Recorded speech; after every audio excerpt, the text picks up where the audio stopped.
आज की कहानी है कुलधरा की। एक रात में ही गायब हो गया पूरा गांव। भारत की रहस्यमयी जगह की कहानी रोंगटे खड़े कर देगी।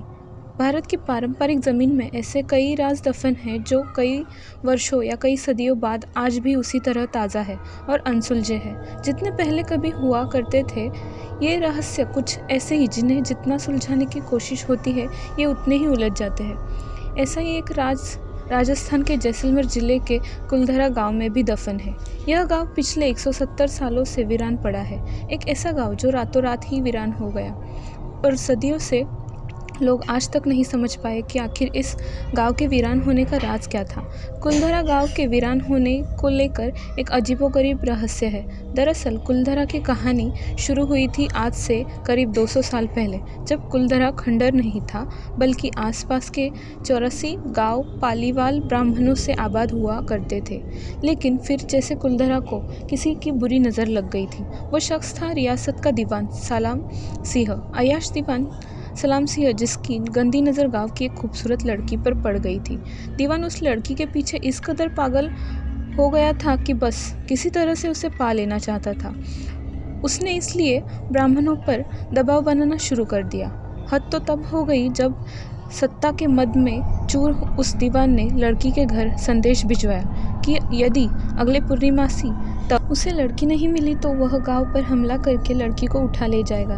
दीवान और गांव वालों की ये लड़ाई अब एक कुंवारी लड़की के सम्मान की भी थी और गांव के आत्मसम्मान की भी थी। कहा जाता है कि निर्णय लेने के लिए सभी 84 गांव वाले एक मंदिर पर इकट्ठा हो गए और पंचायतों ने फैसला किया कि कुछ भी हो जाए अपनी लड़की उस दीवान को नहीं देंगे। अगली शाम कुलधरा कुछ यूं वीरान हुआ कि आज परिंदे भी उस गांव की सरहदों में दाखिल नहीं होते। कहते हैं कि गांव छोड़ते वक्त उन ब्राह्मणों ने इस जगह को श्राप दिया था।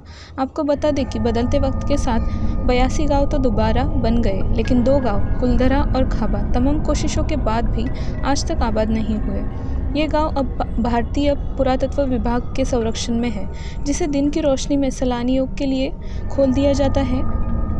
कहा जाता है कि यह गांव रूहानी ताकतों के कब्जे में है। टूरिस्ट प्लेस में बदल चुके कुलधरा गांव घूमने आने वाले के मुताबिक यहाँ रहने वाले पालीवाल ब्राह्मणों की आहट आज भी सुनाई देती है। उन्हें वहाँ हर पल ऐसा अनुभव होता है कि कोई आसपास चल रहा है। बाजार के चहल पहल की आवाज़ें आती है।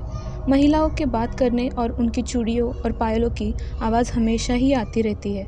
प्रशासन ने इस गांव की सरहद पर एक फाटक बनवा दिया गया, जिसके पार दिन में तो सैलानी घूमने आते हैं, लेकिन रात में इस फाटक को पार करने की कोई हिम्मत नहीं करता। कुलधरा गांव में एक मंदिर है जो आज भी श्राप से मुक्त है, और एक बावड़ी भी जो उस दौर में पानी पीने के लिए जरिया थी। एक खामोश गलियारे में उतरते कुछ सीढ़ियों में भी कहते हैं कि शाम ढलने के बाद अक्सर यहाँ कुछ आवाज़ें सुनाई देती है। गांव के कुछ मकान हैं जहाँ रहस्यमयी परछाइयाँ अक्सर नजर आती है। दिन की रोशनी में तो सब कुछ इतिहास की किसी कहानी की जैसा लगता है, लेकिन शाम ढलते ही कुलधरा के दरवाजे बंद हो जाते हैं और दिखाई देता है रूहानी ताकतों का एक रहस्यमयी संसार। लोग कहते हैं कि रात के वक्त यहाँ जो भी आया वो हादसे का शिकार हो गया। आज के लिए बस इतना ही। मिलते हैं अगली वीडियो में, और हाँ, like, subscribe and bell icon को प्रेस करना मत भूलिएगा।